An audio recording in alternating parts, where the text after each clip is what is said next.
Nuestra familia, qué bueno es el Señor que nos permite estar reunidos en este momento.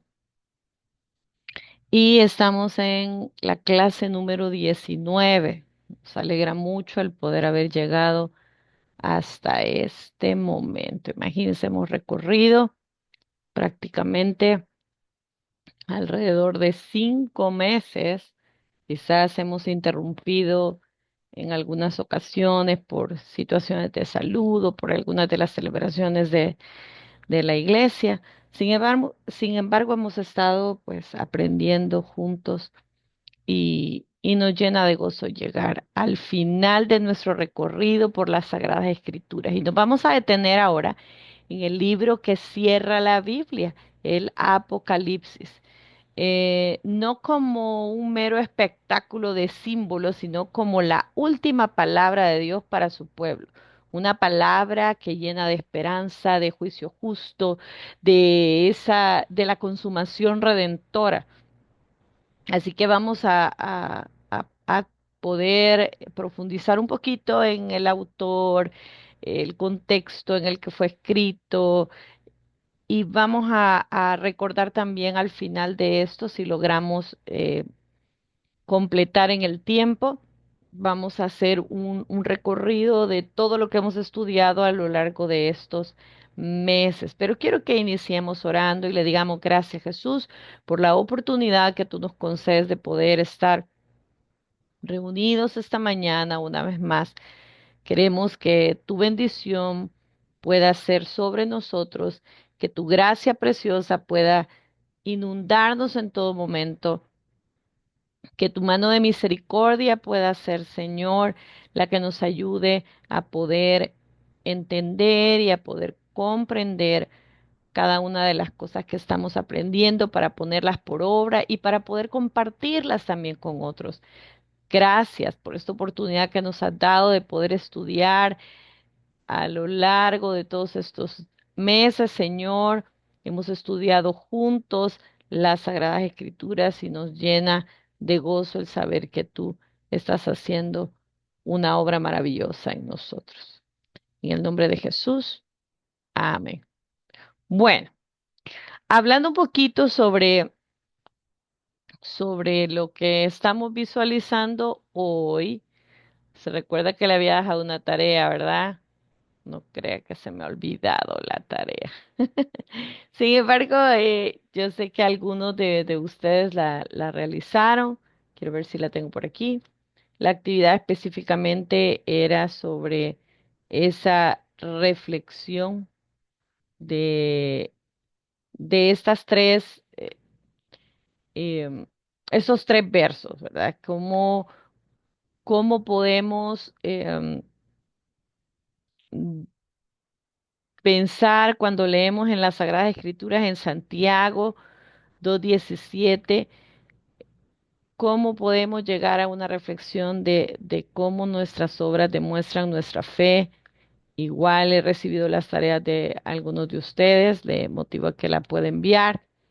Eh, si hablamos de la primera cita bíblica, cuando menciona así también la fe, si no tiene obras, es muerta en sí misma, pues la verdadera fe siempre produce un cambio en la vida del creyente, ¿no? No se trata de ganar la salvación por obras, sino que de la fe genuina que pueda reflejarse en esas acciones concretas, ayudar al necesitado, vivir en integridad, amar a los demás, obedecer a Dios. Así que si decimos que creemos en la provisión de Dios, lo debemos demostrar compartiendo con otros lo que tenemos, aun cuando lo que tengamos sea poco, ¿verdad? Eso podría ser una parte de esa reflexión. ¿Qué obras puedo ver? Pueden ver los demás en mi vida que puedan evidenciar esa fe. Y si hablamos de primera carta de Pedro 1:6-7, ahí se nos pedía compartir un ejemplo de prueba en nuestra vida y cómo Cristo nos fortaleció, pues quizás hay mucho, ¿verdad? Y dice la palabra del Señor, en lo cual vosotros os alegráis, aunque ahora por un poco de tiempo, si es necesario, tengáis que ser afligidos en diversas pruebas, para que sometida a prueba vuestra fe, mucho más preciosa que el oro, sea hallada en alabanza y gloria y honra cuando sea manifestado Jesucristo. Y aquí Pedro enseña que las pruebas no destruyen la fe, sino que la purifican como el fuego purifica el oro. Cada dificultad es una oportunidad para que usted y yo podamos crecer y aprender a depender más del Señor. Una enfermedad, por ejemplo, una pérdida, una crisis familiar pueden hacernos sentir débiles, pero Cristo nos da la fuerza, la paz y esperanza aún en medio del dolor. Primera carta de Juan 4:8 nos explica el que no ama, no ha conocido a Dios porque Dios es amor. Y aquí se trataba de explicar cómo el amor de Dios puede reflejarse en nuestras acciones diarias. Pues el amor es la esencia de la vida cristiana. No basta con decir yo soy cristiano, yo voy a una iglesia. La verdadera evidencia de conocer a Dios es amar como Él ama. Y este amor es un amor sacrificial, o sea, que perdona, que sirve, que busca el bien de otros sin esperar algo realmente que pueda ser a favor de Él mismo. Mostrar, por ejemplo, paciencia con la familia, perdonar a alguien que nos ha ofendido, ayudar sin esperar nada a cambio, orar por esas personas que nos están criticando, pues es algo fundamental. Así que la fe se demuestra en obras visibles de servicio y obediencia. Las pruebas fortalecen y purifican la fe, llevándonos a depender más del Señor. Y pues el amor de Dios en nosotros se refleja en esas relaciones de perdón, servicio y compasión. Y hoy sí, vamos a entrar, como ya estamos con la tarea, ¿verdad? Realizada, resuelta, gracias a cada uno de los que compartieron sus experiencias. Pues ahora vamos a hablar un poco sobre el Apocalipsis. El tema de hoy específicamente, Apocalipsis, esperanza y victoria final.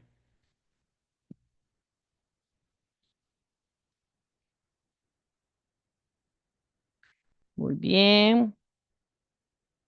Os he dejado de compartir un momento, permítame, que no sé qué le pasó a esto.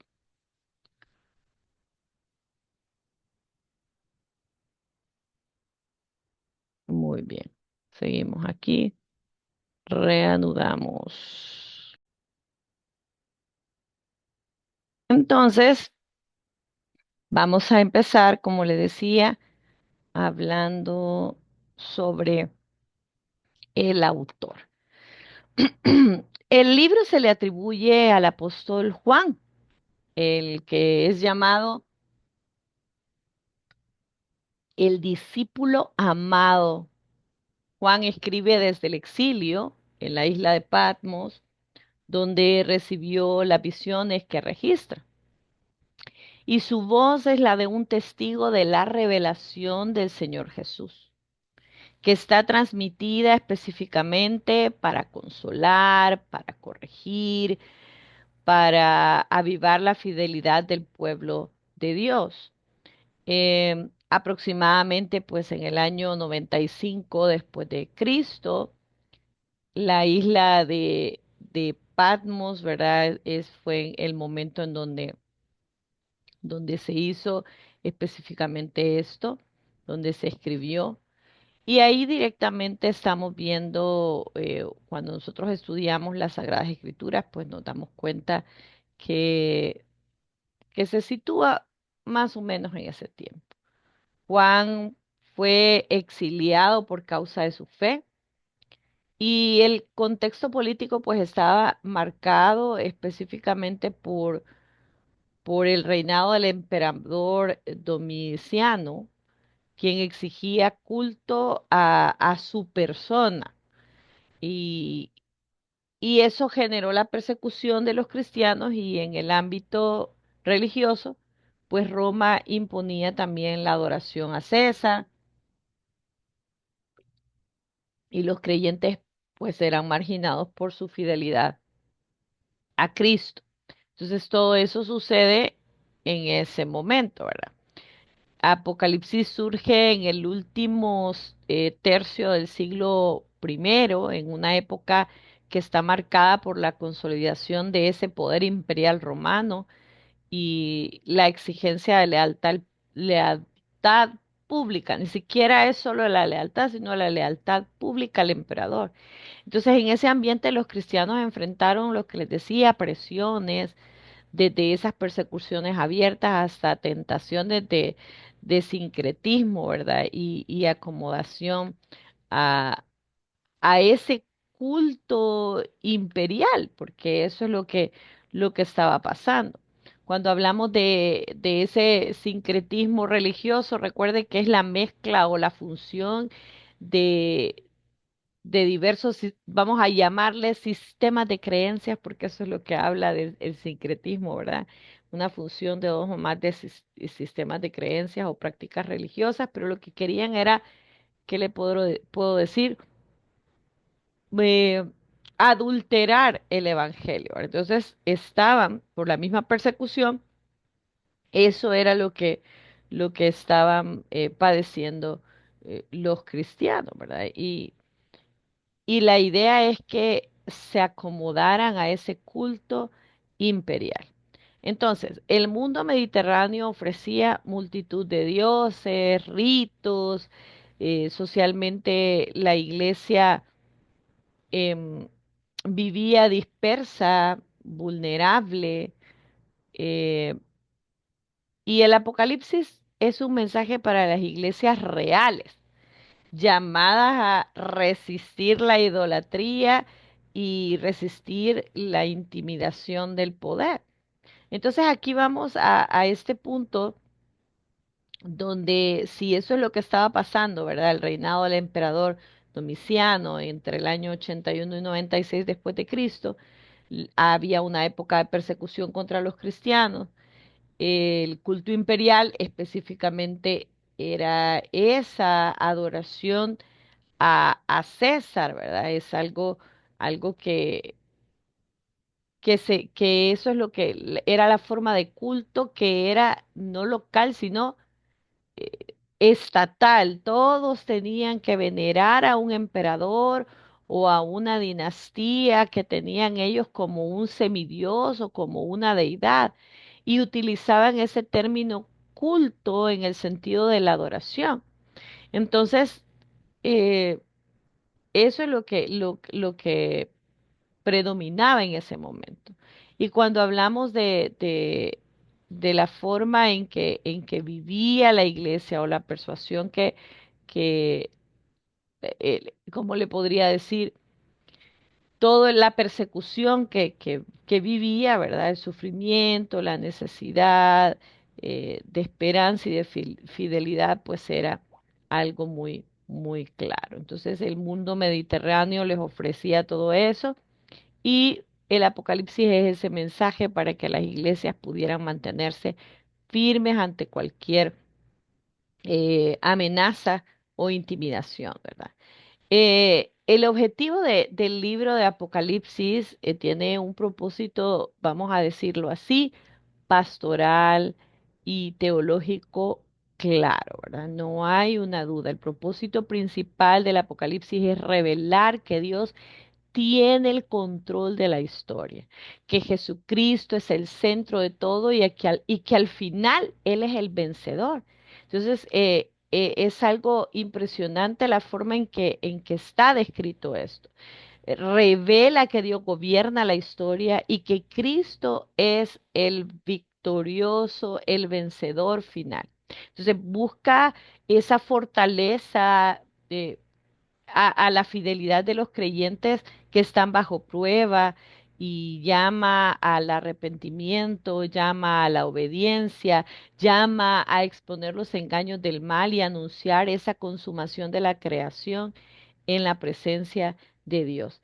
Ahora, eh, ahí estamos viendo algunos aspectos ya de glosado, ¿verdad? Mostrar la soberanía de Dios sobre la historia, presentar a Jesucristo como Rey victorioso y centro de todo, fortalecer la fe de los creyentes en medio de pruebas y anunciar la victoria final del Cordero sobre el mal. Ahora, Si avanzamos un poco más, los destinatarios o el destinatario de, de este libro, ya vimos que el mensaje sí está claro, ¿verdad? Y hay alguien eh, al que se le va a dar ese mensaje. El libro está dirigido a esas 7 iglesias de Asia Menor, pero su mensaje no solo se queda en ese momento, sino que trasciende en el tiempo y llega hasta usted y a mí, hasta nosotros, como un llamado a la fidelidad siempre y a la esperanza. Aunque es dirigido explícitamente a las 7 iglesias de Asia Menor, estamos mencionando ahí Éfeso, Esmirna, Pérgamo, Tiatira, Sardis, Filadelfia y la Odisea, y pues su destinatario final es la Iglesia Universal, ¿verdad? Por extensión, podríamos decir toda la Iglesia de Cristo a lo largo de la historia, en cualquier época necesitamos esperanza y corrección. Si hablamos un poquito del género o los recursos, vamos a decir así, literarios, ¿verdad? Utilizados, Apocalipsis pertenece a ese género eh, por su misma forma, así es el género que se conoce ahora, género apocalíptico, porque combina cartas, combina visiones, combina simbología profética y este género literario se le llama género apocalíptico. Hace uso de números, de imágenes, es bien amplio lo que está pasando en todo esto, eh, este escrito. Sabe que también se menciona eh, que emplea esas imágenes veterotestamentarias. ¿Qué significa esa palabra tan complicada? Bueno, viene del el origen del latín vetus, que significa viejo o que tiene muchos años, y de testamentum, que se refiere al testamento, testamentum, ¿verdad? Siempre del latín, que etimológicamente se une a la raíz de testimonio. Entonces, cuando se usa el adjetivo este veterotestamentario, se refiere a todo lo relacionado con el Antiguo Testamento. Se puede hablar de las leyes veterotestamentarias o costumbres veterotestamentarias y la palabra es sinónimo de antico testamentario, ¿verdad? Pues estamos hablando del Antiguo Testamento. Entonces, eh, se usa para describir algo que tiene que ver con la primera parte de la Biblia o con los textos sagrados judíos. Entonces, aquí estamos hablando que emplea números e imágenes del Antiguo Testamento, Daniel, Ezequiel, Isaías, Éxodo, Salmos. Hay también metáforas y ciclos repetitivos como los sellos, las trompetas, las copas. Y su intención en realidad no es dar una cronología detallada de sucesos, ¿verdad? Sino que es comunicar realidades espirituales y teológicas a través de esos símbolos que nos invitan a mantenernos en una fe vigilante, en una fe eh, atenta, ¿verdad? El mensaje central, decíamos específicamente, Jesús es el Cordero vencedor y Rey de Reyes. El mal será derrotado, la iglesia fiel participará en la victoria y en la nueva creación. Es parte de ese mensaje central. O sea, no hay ahí donde perderse. El mensaje central está claro. El mal no va a triunfar. Jesús es el Cordero inmolado, pero también el Rey vencedor. Entonces, quien permanece fiel compartirá con él la victoria y participará de esa nueva creación donde no va a haber dolor, donde no va a haber llanto, ni va a haber muerte. Ahora, ya hemos escuchado en muchas ocasiones la frase del cordero inmolado, ¿verdad? Y este se refiere principalmente a Jesús en el contexto eh, de la Biblia, donde su sacrificio y muerte son entendidos como ese cumplimiento del sacrificio del Cordero de Dios. Es una metáfora de inocencia, redención y salvación, y lo que habla de este Cordero que quita el pecado del mundo está relacionado con ese sacrificio de ese Cordero. Y cuando estamos hablando inmolado, no tiene tanta, ¿cómo le podría decir? Tanta diferencia a lo que nosotros estamos escuchando al hacer esa división de palabras, porque viene de en la muela, por decirle algo. Entonces, ese cordero que fue, pero, pero macerado tanto, tan maltratado, ¿verdad? A eso se refiere ese cordero. Y está hablando del sacrificio específicamente de Jesús. Eh, quiero ver qué más podemos hablar. De esto mismo, podemos decir, si vamos al capítulo 1, por ejemplo, de Apocalipsis, antes de entrar a este resumen de las Sagradas Escrituras, eh, en el prólogo y la visión de Cristo glorificado, pues vemos en el capítulo 1, Juan abre mostrando a Cristo resucitado y glorificado, el Señor que vive, que habla con autoridad y que sostiene a su iglesia.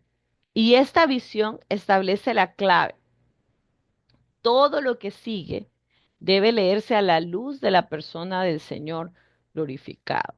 Cuando avanzamos en el capítulo 2 y 3 de Apocalipsis, las cartas a las 7 iglesias, aquí cada carta es pastoral y contiene un elogio, una reprensión, una exhortación, pero también vemos una promesa. Podríamos decir que son espejos para la iglesia. Fidelidad en la prueba para Esmirna, peligro de compromisos doctrinales en Pérgamo y Tiatira, advertencia contra la tibieza, la Odisea. Cristo conoce cada iglesia y llama a la conversión práctica en estos versos. Si vamos al capítulo 4 y capítulo 5 de Apocalipsis, aquí en este momento están trasladados al cielo y esos capítulos subrayan esa soberanía del Padre y esa centralidad del Cordero.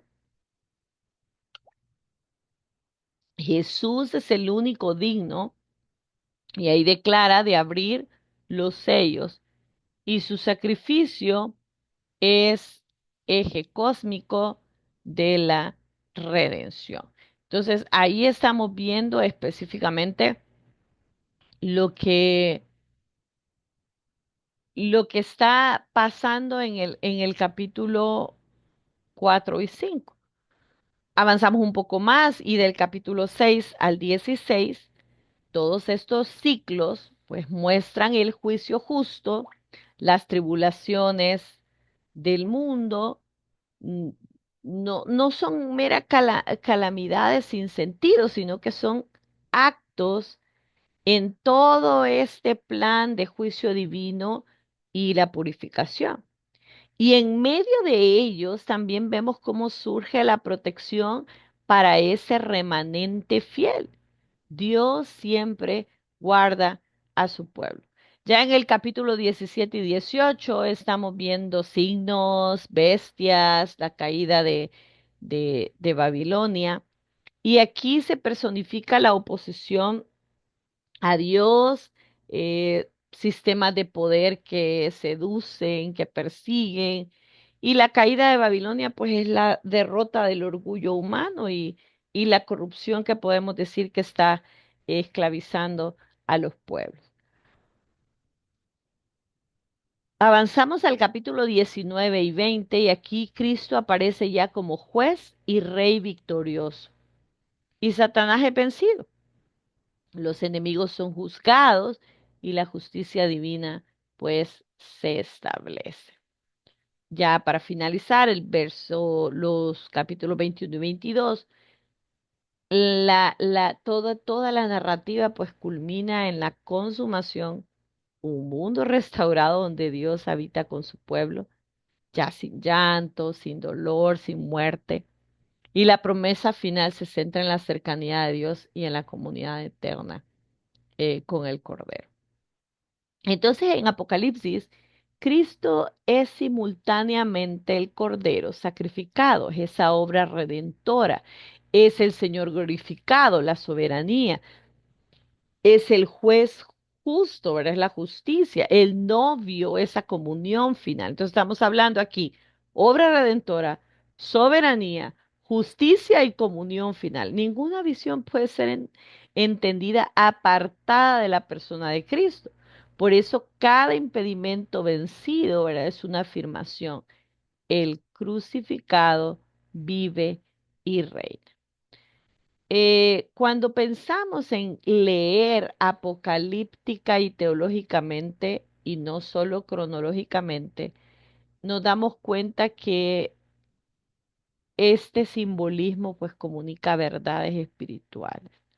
Es importante relacionar para poder comprender un poco el libro de Apocalipsis, que está lleno de símbolos, que está lleno de imágenes, que está lleno de muchas de esas eh, de esas, ¿cómo le podés? De ese conocimiento y esa relación con el pasado y nos muestra un futuro glorioso.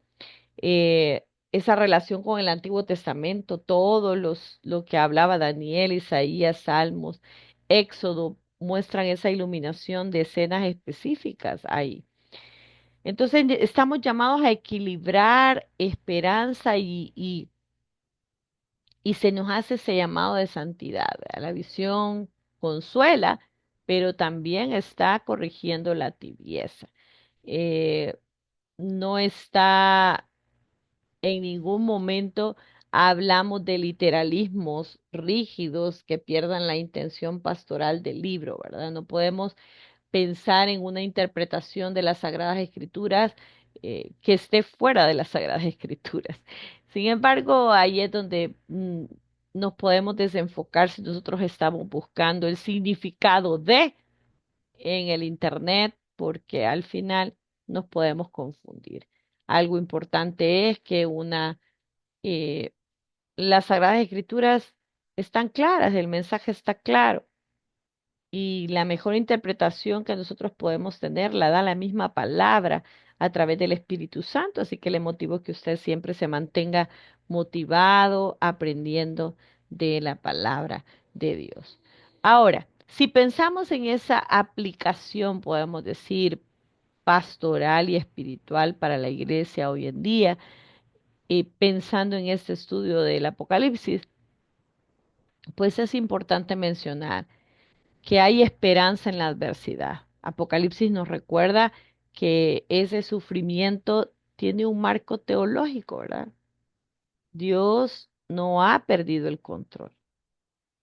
Otra de las cosas importantes es que hay una urgencia, uy, se fue esto, permítame, que hay una urgencia misionera, ¿verdad? Eso es importante que usted y yo podamos estar conscientes de eso. Si la historia termina con la venida de Cristo y estamos viendo esas señales de que su venida está cerca, entonces es urgente que nos levantemos. La misión que tenemos es urgente para poder predicar el Evangelio a toda criatura.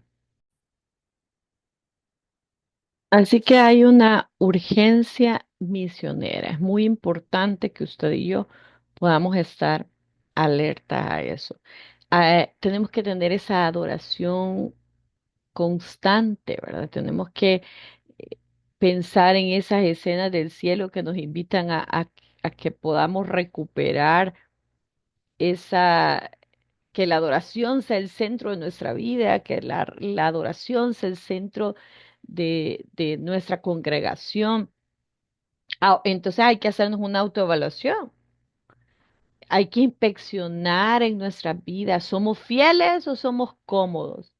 Hay que inspeccionar en nuestra iglesia, ¿verdad? Hay que hacer un examen comunitario, a eso le llamaríamos la coevaluación. ¿Somos fieles o somos cómodos? Y también hay que, pues, mostrar esa resistencia al poder que oprime. Apocalipsis da el lenguaje para poder denunciar esos sistemas opresores y proclamar la justicia de Dios en todo momento. Entonces es importante que usted y yo podamos tomar ese lugar que nos corresponde. Apocalipsis no es un cierre aislado de la Biblia, no es una casualidad, sino que es la gran consumación que todas las escrituras anunciaron. Génesis describe el problema, la caída, los profetas anuncian la restauración, pues Apocalipsis está mostrando la consumación, el Cordero en victoria, la creación renovada. Eso es algo maravilloso y eso es algo que usted y yo debemos tener presente, ¿verdad? Que cuando llegamos a este punto, el pensar que Dios permanece fiel, que compartirá con nosotros, ¿verdad? Vamos a compartir esa victoria, vamos a participar de esa nueva creación donde no habrá llanto, ni dolor, ni muerte. Cuando llegamos a este punto y podemos decir que concluimos ese recorrido por la Biblia, hemos visto cómo cada libro revela el carácter de Dios y apunta a la persona de Jesucristo, porque eso es algo fundamental. En el Pentateuco, pues Jesús es la promesa y el libertador, ¿verdad? En los históricos es el rey que guía y que defiende a su pueblo. En los proféticos es la sabiduría y ese consuelo. En los profetas, en los poéticos, perdón, es la sabiduría y el consuelo, y en los proféticos, por eso me mezclaron poéticos y proféticos. En los poéticos es la sabiduría y el consuelo para el pueblo, y en los profetas, los proféticos es el Mesías anunciado. Los evangelios lo muestran como ese Salvador que vino en carne y en hechos y en todas las cartas, todas las epístolas, es el Señor de la iglesia. Y finalmente en Apocalipsis, Él es el Alfa, es la Omega, quien tiene la última palabra. Así podemos decir que la Biblia no es un conjunto de libros que están desconectados, sino una sola historia, la historia de Dios redimiendo a la humanidad por medio de Jesucristo y que termina con esa promesa segura. He aquí, yo vengo pronto y mi galardón conmigo, como lo dice Apocalipsis 22:12. No sé si hasta el momento hay alguna pregunta, pero hoy vamos a hacer como un recorrido general, ¿verdad? Vamos a ver, a recordar cuál es el tema central y cómo pues estos libros pues están apuntando a, a Jesús, ¿verdad? Porque algo que es importante que usted y yo debemos tener claro también es que nos apunta a Jesús, ¿verdad? Toda la palabra.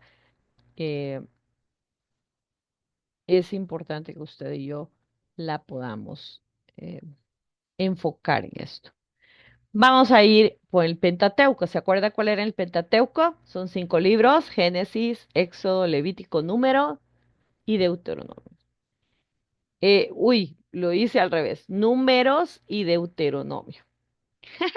Y les puse la S al final a Deuteronomio y la quité en número, ¿verdad? Pero es Génesis, Éxodo, Levítico, Números, Deuteronomio. Aquí muestra ese Dios creador y redentor, ¿verdad? Del Génesis al Deuteronomio, Jesús es esa simiente prometida, es nuestro libertador, Es esa simiente prometida que está restaurando. Génesis habla del origen de la promesa de la simiente. Jesús es la simiente prometida que restaura. En el Éxodo habla de la liberación y el pacto. Jesús es nuestro libertador y el mediador del nuevo pacto.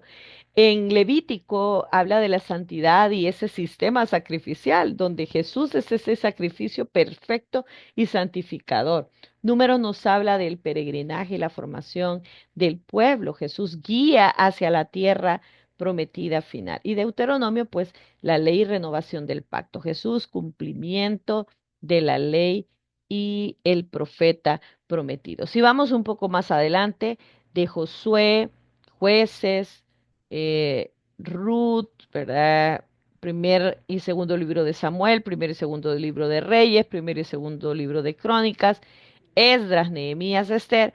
Estamos hablando de 12 libros, son los libros que se conforman como esos libros históricos. Y esos libros históricos, eh, recordemos, Josué habla de la conquista y la posesión de la promesa, donde Jesús vencedor que da esa herencia espiritual. En Jueces está hablando de los ciclos de la apostasía y liberación. Se recuerda que en algún momento hablamos sobre la apostasía.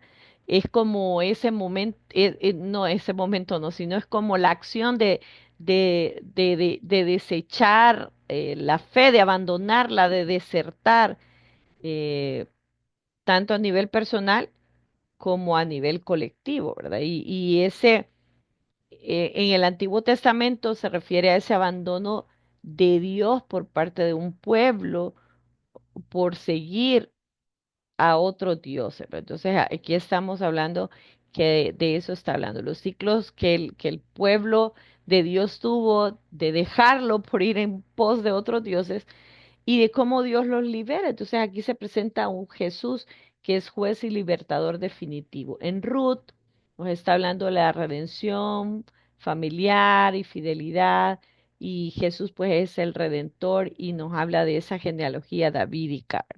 En primer libro de Samuel nos habla de esa transición a la monarquía donde Jesús es el rey esperado. Segundo de Samuel nos habla del reinado de David, donde Jesús es el descendiente de David, el rey eterno. En primer libro de Reyes nos habla de ese reino unido y división y Jesús es el rey que restaura la unidad. En segundo libro de Reyes pues nos habla del exilio y del juicio y Jesús es la esperanza en la restauración. Primer libro de Crónicas nos habla de esa historia de David y temple que tiene, ¿verdad? Jesús es el cumplimiento de las promesas davídicas. En segundo libro de Crónicas se habla del reino de Judá y del templo. Jesús, el verdadero templo donde habita Dios. Esdras es la restauración religiosa tras el exilio y Jesús es esa restauración definitiva de la presencia de Dios. Nehemías es esa restauración social y espiritual y ahí se nos habla de cómo Jesús se manifiesta ahí como ese que reconstruye los corazones y la comunidad cristiana, ¿verdad? En Esther se nos habla de la providencia en la adversidad y Jesús es el protector en sombras de la historia. Avanzamos un poco más y nos vamos a los libros poéticos. Los libros poéticos estamos hablando de 5 libros: Job, Salmos, Proverbios, Eclesiastés y Cantares. Aquí hay una sabiduría, adoración y sufrimiento, ¿verdad? Y Jesús es sabiduría de Dios y también nuestro pastor. El sufrimiento y la soberanía de Dios es lo que se manifiesta en Job. Jesús es el justo que sufre y que vindica, ¿verdad? Es el único que puede hacer eso en favor de nosotros. Y estamos hablando de, de vindicar, es esa defensa especialmente, eh, bueno, en términos de, ¿cómo le podría? Legales, no es suficiente con lo oral, sino que cuando alguien vindica es por escrito, ¿verdad? Así que el Señor realmente con su sangre preciosa eliminó todo lo que se había dicho en nuestra contra. En el libro de los Salmos nos habla de esa adoración y lamento y promesa mesiánica, y Jesús es ese siervo sufriente y ese rey cantor, ¿verdad? Proverbios presenta sabiduría práctica y Jesús es de esa sabiduría encarnada. Quiero ver Eclesiastés. Eclesiastés nos habla del sentido de la vida y la esperanza, y Jesús, pues, es el sentido último en la resurrección.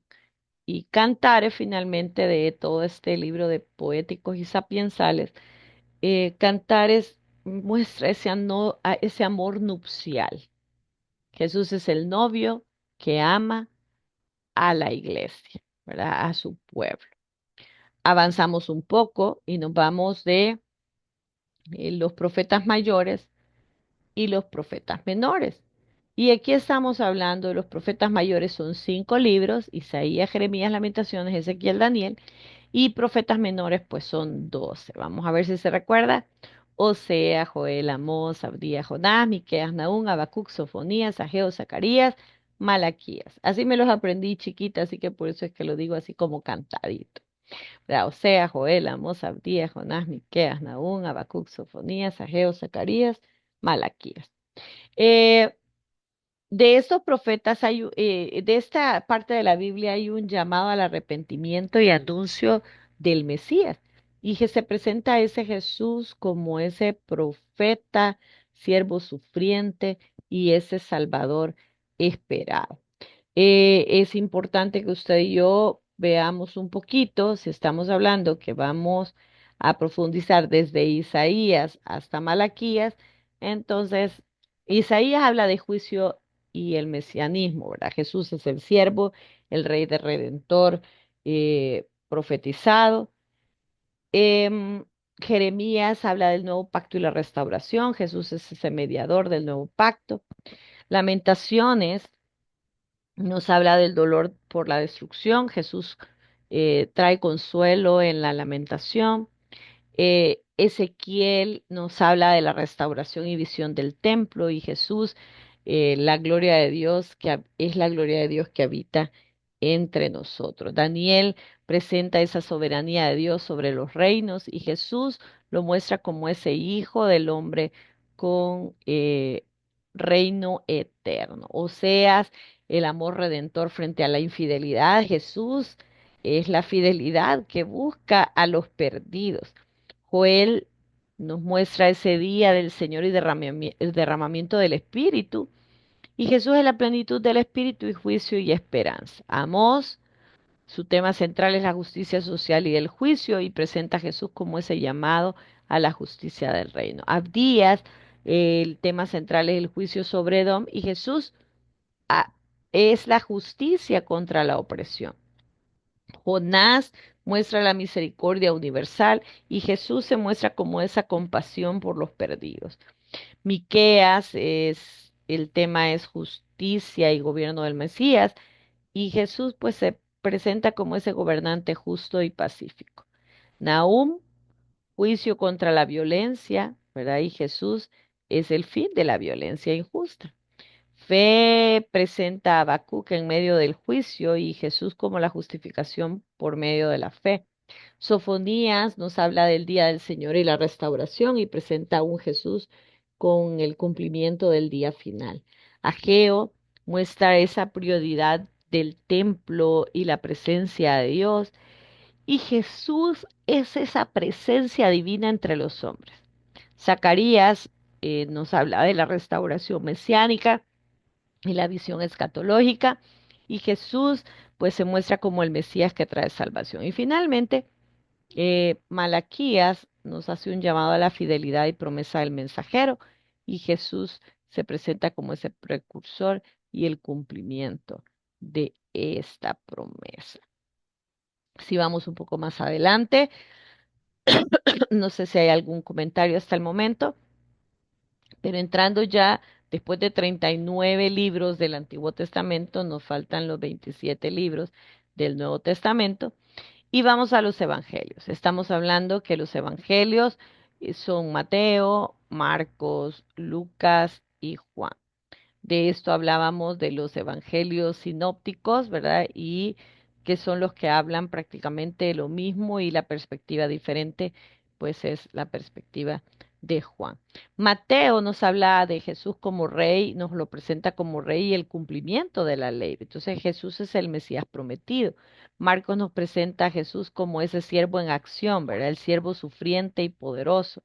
Lucas nos presenta a Jesús como ese Salvador universal y compasivo y a Jesús Salvador de todas las naciones, ¿verdad? Juan, el tema central es Jesús como verbo y vida y nos presenta a Jesús como es con esa palabra eterna, vida y luz. Luego está el libro histórico, ¿verdad? Que estamos hablando, que la siguiente parte de la edición de los libros, de estos 27 libros, el Nuevo Testamento está dividido en cuatro secciones también y esta consta solo de un libro que es Hechos de los Apóstoles. Y aquí se habla específicamente de la expansión de la iglesia por el poder del Espíritu Santo.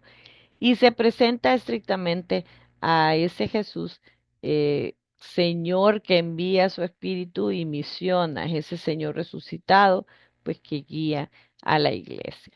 Pasamos a la siguiente parte de la división de estos libros y hablamos de las cartas o las epístolas, ya sea las epístolas paulinas y las epístolas generales. Todas estas cartas son 21 libros,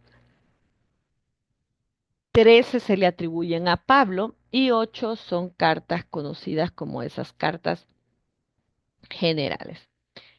Hablando de Romanos, nos habla de la doctrina de la salvación por la fe y presenta a Jesús como esa justicia imputada por la fe. Primera carta de Corintios nos habla de la iglesia y vida práctica de la iglesia y nos muestra a Jesús como esa unión y cabeza de la iglesia. Y segunda carta de Corintios nos habla del sufrimiento y ministerio reconciliador y Jesús como ese poder en la debilidad. Gálatas nos habla de la libertad en Cristo y presenta a Jesús como ese libertador del yugo de la ley. En Efesios nos habla de la iglesia como cuerpo de Cristo y Jesús lo presenta como cabeza que unifica. Filipenses está presentando el tema gozo en Cristo y Jesús es el motivo supremo de gozo. Colosenses presenta la supremacía de Cristo y Jesús es la imagen del Dios invisible. Primera carta de Tesalonicenses nos habla de esa esperanza escatológica y de fidelidad y nos muestra a un Jesús con su regreso glorioso y lleno de esperanza.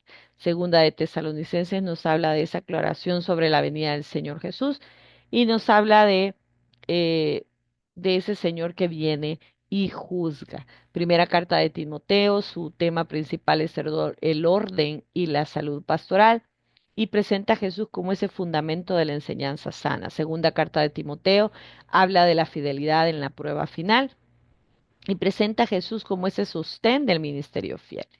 Tito habla del orden en la iglesia y las buenas obras y muestra a Jesús como ese fruto vivo en la iglesia. Filemón nos habla de esa redención interpersonal y esa reconciliación y muestra a Jesús como ese modelo de gracia restauradora. Hebreos muestra a un Cristo superior al sistema sacrificial, ¿verdad? Y muestra a ese Jesús como ese sumo sacerdote y sacrificio definitivo. Santiago nos habla de esa fe que obra en obras. Jesús lo muestra como esa fe demostrada en la vida. Primera carta de Pedro nos habla de sufrimiento y esperanza en Cristo y muestra a un Jesús, ejemplo del sufriente glorificado. Segunda de Pedro nos habla de la advertencia contra falsas enseñanzas y muestra a Jesús con esa certeza de su regreso. Primera carta de Juan nos habla de la vida en el amor y la verdad y presenta a Jesús como ese amor encarnado y revelador. Segunda carta de Juan como esa fidelidad a la verdad y muestra a Jesús como la verdad que debemos defender. Tercera carta de Juan muestra a Jesús como un modelo de hospitalidad y misión y el tema principal de esta carta es hospitalidad y testimonio. Y finalmente, Judas, ¿verdad? Que estamos hablando para finalizar las cartas, contención de la corrupción doctrinal y presenta a Jesús como ese juez y protector de su pueblo. Para llegar al punto final del Apocalipsis, que es esa esperanza y victoria final, que es lo que hablábamos ahora. ¿Ve? Jesús es el alfa, es la omega, es el cordero vencedor, es el rey eterno, es el rey victorioso. ¿Qué puedo decirle, familia? Toda la escritura es un solo relato redentor. El Antiguo Testamento prepara la promesa, el pacto, la realeza, el sacerdocio, la profecía. Los evangelios presentan el cumplimiento en la persona de Jesús. Las epístolas desarrollan la teología de su obra y Apocalipsis pues culmina anunciando esa victoria definitiva en cada género, sea ley, historia, poesía, profecía, evangelio, carta, Apocalipsis. Jesús es interpretador y consumador de las promesas. Así que yo me siento muy contenta de haber llegado al final de este estudio y quiero que podamos juntos hacer una oración. Decimos, Señor Jesús, tú eres el Cordero de Dios y te damos gracias porque hoy cerramos este recorrido, sabiendo que la historia tiene un propósito y una persona, y eres tú. Así que te pedimos que fortalezcas nuestra vida, que purifiques nuestra iglesia, que enciendas nuestra esperanza, que nos hagas fieles testigos hasta tu venida. Te pedimos que vengas, Señor Jesús, que nuestras vidas puedan proyectar ya la realidad del reino venidero, que cada uno de nosotros que hemos estado en este proceso de aprendizaje podamos tomar esa decisión concreta de fidelidad, mostrando obra de misericordia, pasos de arrepentimiento y tener una disciplina espiritual. Es muy importante que podamos asumir el compromiso que tenemos como hijos tuyos, que podamos mantener la lectura de las Sagradas Escrituras, que no solo hayamos recorrido la Biblia y que hayamos pasado estos meses estudiando y aprendiendo y ya punto final, sino que podamos poner en práctica cada uno de estos consejos que tu palabra determina, que podamos tomar esa decisión de leer versos, capítulos, eh, libros por semana, por día, que podamos tomar ese reto de vida para que podamos crecer cada uno. En el nombre poderoso de Jesús estamos orando esta mañana y te agradecemos por esta oportunidad. Amén. Bueno, familia, que el Dios de la paciencia, que el Dios de consolación pueda llenarnos de todo bien, para que en Cristo sostengamos firme la esperanza hasta la mañana en que veamos esa nueva Jerusalén, como decíamos en Apocalipsis 22:12, esa promesa del Señor, he aquí, yo vengo pronto. Y eso es algo que usted y yo debemos tener presentes y mi galardón conmigo. Así que un fuerte abrazo, que el Señor le bendiga, estése atento, vamos a entrar en un lapso de vacaciones y quizás allá por el mes de noviembre vamos a iniciar con otro módulo. Así que descanse familia, un fuerte abrazo, que el Señor le bendiga, los amo mucho.